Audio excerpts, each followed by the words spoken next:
Bismillahirrahmanirrahim. Assalamualaikum warahmatullahi wabarakatuh. Sahabat, pernahkah kalian mendengar tentang kisah kelahiran Ya'juj dan Ma'juj, dua bangsa misterius yang namanya disebut dalam Al-Quran dan hadis? Namun kisahnya jarang disampaikan secara utuh dan mendalam. Bayangkan sejenak, bukan tentang perang yang riuh, bukan pula tentang jerit tangis manusia, melainkan tentang sebuah keheningan yang terasa salah.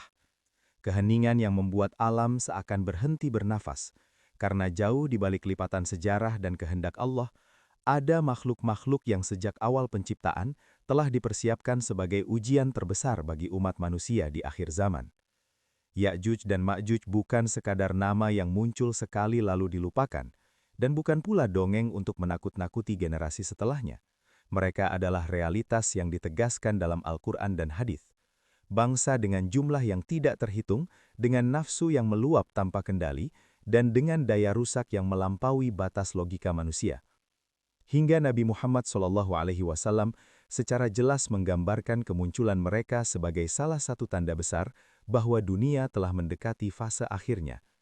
Kisah mereka tidak bermula di akhir zaman, melainkan jauh sebelumnya.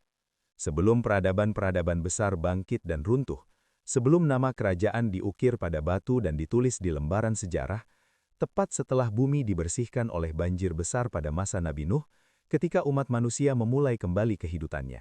Dan dari garis keturunan inilah, benih Ya'juj dan Ma'juj tumbuh perlahan dalam senyap, menunggu waktu yang telah ditetapkan Allah untuk dilepaskan ke muka bumi sebagai pengingat bahwa tidak ada kekuatan yang mampu menandingi kehendaknya. Di penghujung zaman, dunia memasuki fase yang paling sunyi sekaligus paling menakutkan, bukan karena perang besar atau jeritan manusia, melainkan karena ketenangan yang terasa tidak wajar, seolah alam semesta sedang menahan nafas, menunggu sesuatu yang jauh lebih mengerikan untuk terjadi. Langit tampak berat, warnanya kusam, matahari terbit tanpa kehangatan, dan malam-malam terasa lebih panjang dari biasanya. Manusia beriman hidup dalam kewaspadaan yang tak pernah surut, karena tanda-tanda akhir zaman telah berderet satu demi satu, menandakan bahwa fase terakhir sejarah manusia sedang mendekat dengan langkah perlahan namun pasti. Pada masa itu, fitnah besar Dajjal telah mengguncang bumi dan meninggalkan luka mendalam di hati manusia. Meskipun kelak fitnah itu akan berakhir, bayangannya sudah lebih dahulu menciptakan ketakutan kolektif yang menempel di setiap sudut peradaban. Orang-orang sadar bahwa setelah satu fitnah besar berlalu, akan muncul fitnah lain yang lebih purba dan lebih luas. Fitnah yang namanya telah lama tercatat dalam Al-Quran dan hadis, namun keberadaannya masih tersembunyi di balik lipatan sejarah dan kehendak Allah. Nama Ya'juj dan Ma'juj pun kembali bergaung dalam bisikan para ulama, bukan sebagai ancaman yang jauh, melainkan sebagai janji yang semakin dekat. Untuk memahami mengapa Ya'juj dan Ma'juj menjadi ancaman sedemikian besar, sejarah harus ditarik ke masa yang sangat jauh, ke saat bumi baru saja disucikan oleh banjir besar. Pada masa Nabi Nuh, Allah memulai kembali perjalanan umat manusia setelah kehancuran total akibat pembangkangan. Dari putra-putra Nabi Nuh, kehidupan kembali menyebar ke seluruh penjuru bumi.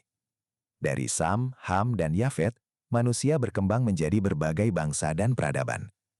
Dalam tradisi eskatologi Islam, Ya'juj dan Ma'juj dikaitkan dengan keturunan Yafet. Garis keturunan yang berkembang dengan sangat cepat, menyebar luas dan memiliki karakter keras serta naluri bertahan yang ekstrim. Dari garis inilah, menurut banyak riwayat dan kisah turun-temurun, muncul bangsa-bangsa yang kelak dikenal sebagai Ya'juj dan Ma'juj.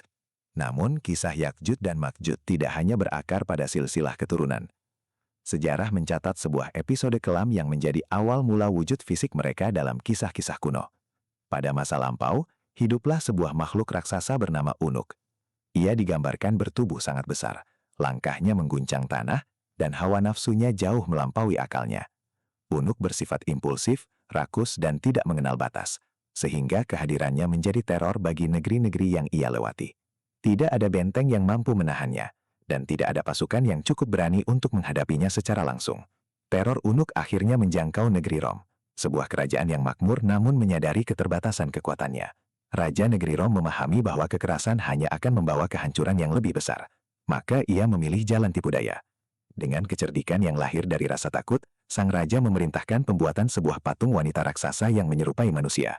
Patung itu dibuat dengan detail yang menipu pandangan, dan bagian dalamnya diisi dengan daging mentah yang membusuk. Patung tersebut kemudian diletakkan di jalur yang sering dilalui Unuk, seolah menjadi makhluk hidup yang berdiri sendiri menunggu perhatian. Ketika Unuk melihat patung itu, naluri liarnya langsung mengambil alih. Ia tertipu oleh rupa luar yang menyerupai perempuan hidup.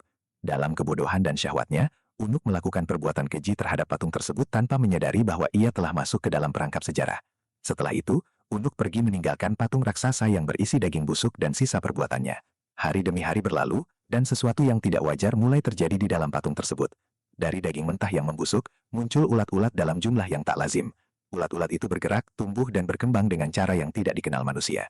Jumlahnya terus bertambah, memenuhi rongga patung, lalu menyebar keluar. Menurut kisah-kisah kuno yang diwariskan lintas generasi, ulat-ulat inilah yang kemudian berubah bentuk, membesar, dan berlipat ganda, hingga menjadi makhluk-makhluk awal Yakjuj dan Makjuj. Mereka berkembang biak dengan kecepatan yang mengerikan, membawa sifat rakus, liar, dan perusak, mencerminkan asal mula kelahiran mereka yang kelam. Dari titik inilah, kisah Yakjuj dan Makjuj bergerak menuju fase berikutnya, ketika keberadaan mereka tidak lagi tersembunyi dalam legenda, melainkan mulai mencabik-cabik ketenangan bumi. Seiring berjalannya waktu, Yakjuj dan Makjuj tumbuh dan menyebar seperti wabah yang tak terlihat ujungnya. Mereka tidak datang sebagai pasukan teratur dengan panji dan strategi, melainkan sebagai gelombang makhluk yang bergerak mengikuti naluri paling dasar, lapar, haus, dan keinginan untuk menguasai. Kemanapun mereka melangkah, bumi kehilangan keseimbangannya. Ladang-ladang yang hijau berubah menjadi tanah mati dalam hitungan hari. Sungai-sungai tercemar oleh tubuh-tubuh yang mandi dan minum tanpa batas. Hewan ternak dibantai, bukan untuk bertahan hidup, melainkan untuk memuaskan kerakusan. Manusia hidup dalam ketakutan yang terus-menerus, bersembunyi di balik bukit dan gua, menyaksikan peradaban mereka runtuh tanpa mampu melawan. Kerusakan yang mereka buat bukan hanya fisik, tetapi juga psikologis. Bangsa-bangsa yang berhadapan dengan Yakjuj dan Makjuj kehilangan harapan. Mereka melihat jumlah makhluk itu yang seakan tak pernah berkurang, bahkan justru bertambah. Setiap kali satu kelompok menghilang, kelompok lain muncul dari balik cakrawala. Suara langkah mereka menjadi gemuruh yang menggetarkan bumi. Bau busuk dari tubuh dan sisa makanan mereka memenuhi udara. Dan jeritan manusia yang tertindas menjadi latar sunyi dari sejarah yang tercabik. Pada titik inilah manusia menyadari bahwa mereka membutuhkan pertolongan yang tidak biasa. Pertolongan yang datang bukan hanya dengan kekuatan, tetapi juga dengan hikmah.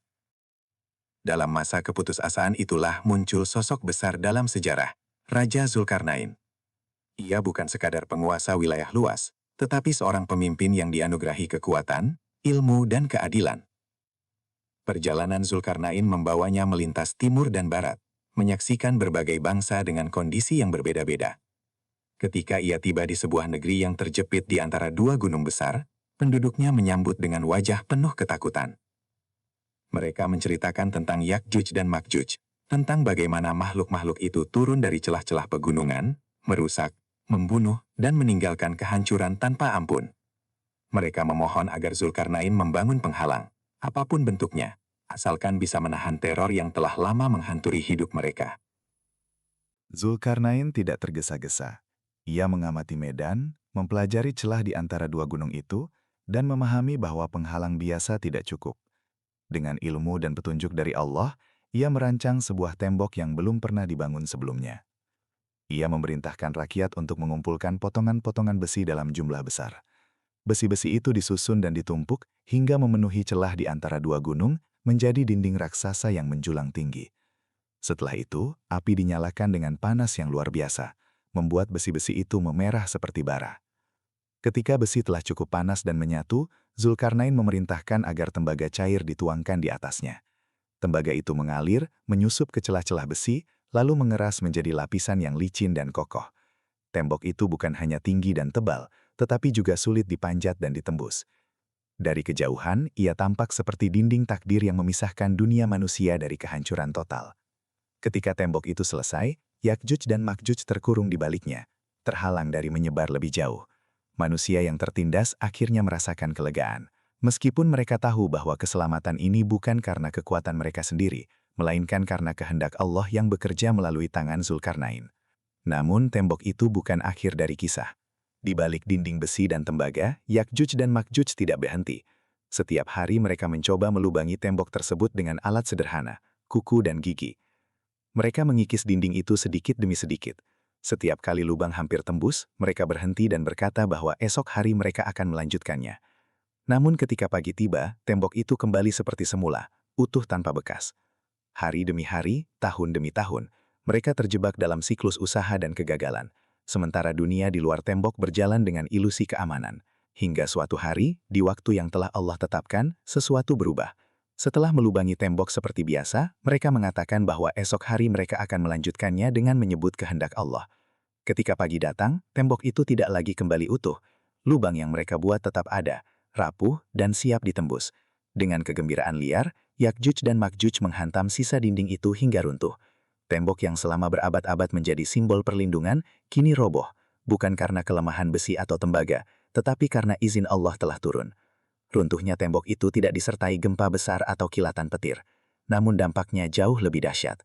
Dunia yang selama ini merasa aman, tiba-tiba kembali berada di ambang kehancuran. Yakjuj dan Makjuj bersiap keluar membawa serta semua sifat rakus dan perusak yang telah lama mereka pendam. Dan pada saat itulah, sejarah memasuki bab yang paling gelap. Ketika tembok itu runtuh, bumi seakan kehilangan penyangganya. Dari celah yang terbuka, Yakjuj dan Makjuj keluar seperti banjir yang dilepaskan dari bendungan raksasa. Mereka tidak berjalan, melainkan mengalir memenuhi setiap lembah, bukit, dan dataran yang mereka lewati.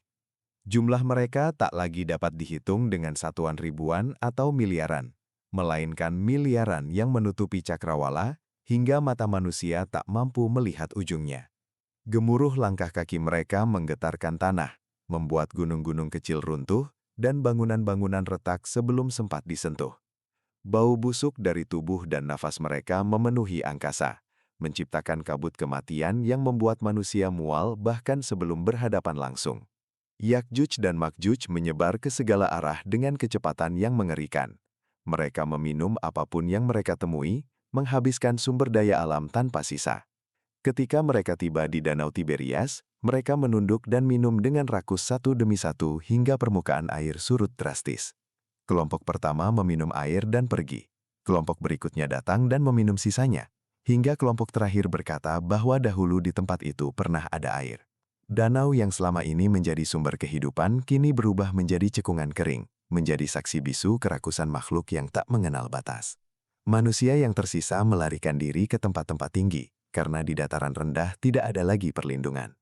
Pada masa itu, Nabi Isa memimpin orang-orang beriman menuju Gunung Tursina. Di puncak gunung itu, umat muslim berkumpul dengan hati yang dipenuhi ketakutan dan harapan yang bercampur. Dari kejauhan, mereka menyaksikan gelombang Yakjuj dan Makjuj mengelilingi gunung seperti lautan hitam yang bergolak mengepung dari segala arah. Tidak ada jalan keluar, tidak ada tempat bersembunyi. Setiap malam terasa lebih panjang dari sebelumnya, dan setiap fajar datang dengan pertanyaan yang sama. Apakah hari ini adalah hari terakhir? Yakjuj dan Makjuj memandang manusia dari kejauhan dengan sorot mata liar. Mereka melemparkan senjata ke langit, dan ketika senjata itu kembali dengan noda merah, mereka mengira telah mengalahkan makhluk langit. Keangkuhan mereka mencapai puncaknya. Manusia di Gunung Tursina tidak lagi memiliki kekuatan untuk melawan. Persediaan makanan menipis, doa-doa dipanjatkan dengan suara lirih, dan air mata mengalir tanpa henti. Pada titik inilah manusia menyadari bahwa tidak ada kekuatan di bumi yang mampu menghentikan makhluk-makhluk ini. Dalam keputusasaan total, Nabi Isa mengangkat tangan dan memanjatkan doa dengan penuh kerengahan hati. Doa itu bukan doa seorang pemimpin yang mengandalkan kekuatan pasukan, melainkan doa seorang hamba yang sepenuhnya berserah kepada Allah. Langit tetap diam, tidak ada kilat atau gemuruh. Namun tak lama kemudian, jawaban Allah datang dengan cara yang tak pernah dibayangkan manusia. Bukan dengan pasukan malaikat yang turun membawa pedang, melainkan dengan makhluk kecil yang tak berarti di mata manusia, ulat yang disebut Nagaf. Ulat-ulat itu dikirim dan menyerang leher Yakjud dan Makjud pada satu malam yang sama. Makhluk-makhluk yang selama ini tak terkalahkan oleh senjata manusia tiba-tiba tersungkur. Dalam hitungan jam, miliaran tubuh itu roboh serentak, mati seperti matinya satu jiwa. Tidak ada perlawanan, tidak ada jeritan panjang, hanya keheningan mendadak yang lebih menakutkan daripada gemuruh invasi mereka. Makhluk kecil itu menembus titik paling rapuh yang tidak pernah dijaga oleh kesombongan mereka. Mengakhiri teror yang tidak mampu dihentikan oleh kekuatan manapun selain kehendak Allah. Ketika fajar menyingsing, Nabi Isa dan orang-orang beriman menyaksikan pemandangan yang tak pernah terbayangkan sebelumnya. Makhluk-makhluk yang semalam mengepung mereka kini tergeletak tak bernyawa memenuhi bumi sejauh mata memandang. Bau kematian menyelimuti udara, namun di balik itu ada kelegaan yang dalam. Kesadaran bahwa kekuatan terbesar di alam semesta bukanlah jumlah, bukan pula kebrutalan, melainkan kekuasaan Allah yang dapat menghancurkan ancaman paling dahsyat hanya dengan makhluk sekecil ulat. Setelah kisah invasi dan kehancuran mereka diceritakan dari generasi ke generasi, satu pertanyaan besar terus menggantung di benak manusia hingga hari ini. Di manakah Ya'juj dan Ma'juj berada sekarang? Pertanyaan ini bukan sekedar rasa ingin tahu, melainkan kegelisahan yang lahir dari kesadaran bahwa makhluk-makhluk itu bukan legenda yang telah musnah, melainkan bagian dari skenario akhir zaman yang masih menunggu waktu. Dunia modern dengan satelit, peta digital, dan eksplorasi tanpa henti justru semakin mempertebal misteri mereka. Karena semakin luas manusia menjelajah bumi, semakin jelas bahwa tidak semua rahasia diciptakan untuk ditemukan sebelum waktunya. Dalam pemahaman eskatologi Islam, keberadaan Ya'juj dan Ma'juj saat ini berada di balik penghalang yang tidak semata-mata dapat diukur dengan teknologi manusia. Tembok yang dibangun oleh Zulkarnain bukan hanya struktur fisik dari besi dan tembaga, tetapi juga batas yang dijaga oleh kehendak Allah. Banyak yang berspekulasi tentang lokasi geografisnya. Ada yang mencarinya di ujung utara, di pegunungan terpencil, atau di wilayah yang sulit dijangkau manusia. Namun semua pencarian itu selalu berujung pada kesimpulan yang sama. Selama Allah belum mengizinkan, mata manusia tidak akan mampu menembus tabir tersebut. Sebagian ulama memandang bahwa misteri Ya'juj dan Ma'juj bukan sekedar persoalan tempat, melainkan persoalan waktu. Mereka ada, hidup dan terus berusaha, tetapi keberadaan mereka tertahan dalam ketetapan yang tidak bisa dipercepat atau diperlambat oleh siapapun. Setiap hari, mereka melubangi penghalang yang menahan mereka, mengikis sedikit demi sedikit dengan kesabaran yang lahir dari naluri perusak. Namun setiap malam, Allah mengembalikan dinding itu seperti semula, menjaga dunia dari kehancuran sebelum saatnya tiba. Siklus ini berlangsung dalam senyap, tanpa suara, tanpa saksi dari dunia luar. Di sisi lain, misteri Ya'juj dan Ma'juj juga mengandung pesan yang lebih dalam bagi manusia modern. Di tengah kemajuan ilmu pengetahuan dan teknologi, manusia sering terjebak dalam ilusi bahwa tidak ada lagi rahasia di muka bumi. Namun keberadaan Ya'juj dan Ma'juj adalah tamparan halus bahwa pengetahuan manusia setinggi apapun tetap memiliki batas. Ada wilayah yang sengaja Allah sembunyikan, bukan untuk ditakuti, tetapi untuk menguji kerendahan hati manusia. Hingga hari ini, Ya'juj dan Ma'juj tetap menjadi ancaman yang tersembunyi. Bukan karena mereka lemah, tetapi karena Allah menahan mereka. Dunia boleh terus berjalan, peradaban boleh bangkit dan runtuh. Namun di balik lapisan bumi dan sejarah, ada kekuatan besar yang sedang menunggu satu kalimat izin. Misteri tentang di mana mereka berada sekarang bukanlah teka-teki untuk dipecahkan dengan peta dan mesin, melainkan pengingat bahwa akhir zaman bukan ditentukan oleh kesiapan teknologi, tetapi oleh ketetapan Allah. Dan ketika misteri itu akhirnya terbuka, dunia tidak akan lagi bertanya di mana Ya'juj dan Ma'juj berada, melainkan mengapa manusia tidak mempersiapkan diri ketika masih diberi waktu. Pertanyaan tentang apakah Ya'juj dan Ma'juj berada di sebuah pulau atau tersembunyi di dalam wilayah suatu negeri tertentu terus muncul dari masa ke masa. Setiap generasi mencoba menempelkan kisah mereka di peta dunia yang dikenal. Namun dalam Al-Quran dan hadis, tidak pernah disebutkan secara eksplisit bahwa Ya'juj dan Ma'juj berada di sebuah pulau tertentu, atau menjadi bagian dari suatu negara dengan sistem politik yang dikenal manusia. Yang disebutkan hanyalah bahwa mereka terhalang oleh sebuah penghalang besar di antara dua gunung, sebuah penghalang yang dibangun oleh Zulkarnain dengan izin Allah. Ini menunjukkan bahwa keberadaan mereka tidak tunduk pada konsep negara, batas wilayah, atau kedaulatan seperti yang dipahami manusia modern. Mereka bukan bangsa yang tercatat dalam administrasi dunia, bukan pula populasi yang dapat disensus atau dipantau oleh satelit. Jika Allah menghendaki sesuatu tetap tersembunyi, maka sekalipun berada di tempat yang dekat, ia akan terasa lebih jauh daripada ujung dunia.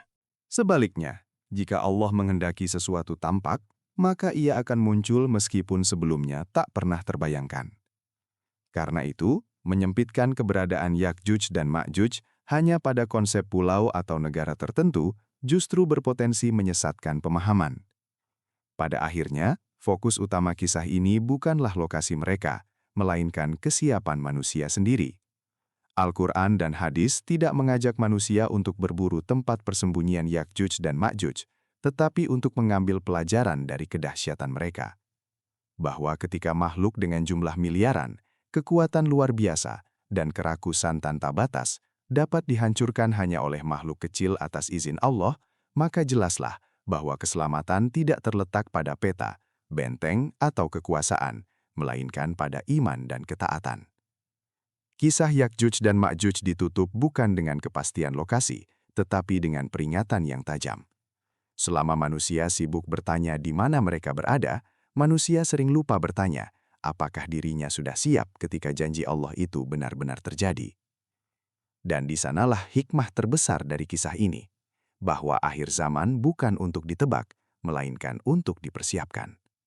Karena ketika waktu itu tiba, tidak ada pulau, negara, atau kekuatan apapun yang dapat melindungi manusia selain rahmat Allah.